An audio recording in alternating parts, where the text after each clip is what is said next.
1956, we were very much involved in issues dealing with housing discrimination.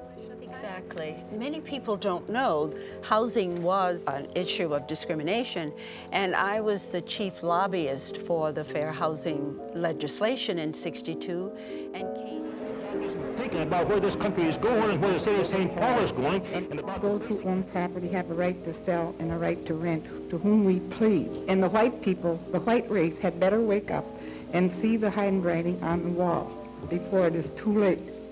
I don't believe... In housing, we did some testing of what goes on in real estate, banks, covenants, where communities could say who could move in and who could not, or have you sign a paper that said you would not sell or rent to a black person. So we tested many of those methods, and they were pretty obvious when you think about it now. I would go in to rent a piece of property, and I would be told that it's not available. We'd send you in, and it would become suddenly available.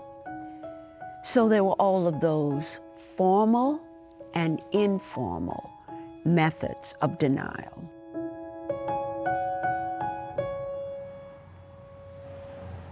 There had been for years, late 50s, organizations within our city. They were very eager to create an environment of open access to housing. Well, it didn't work.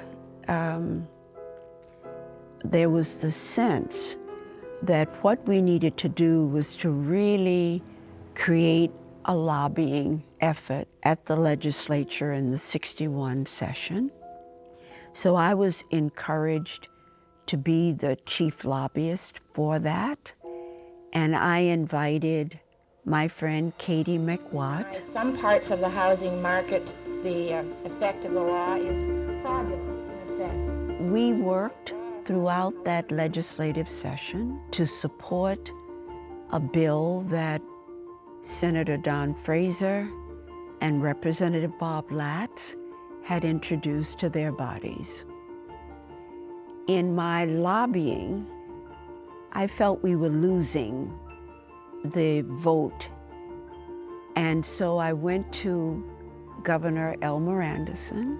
He was a very open, fair, liberal Republican, one I knew and had a lot of respect for. And I said, Governor, the housing bill is going to be defeated in the Judiciary Committee, and I'm very worried about it.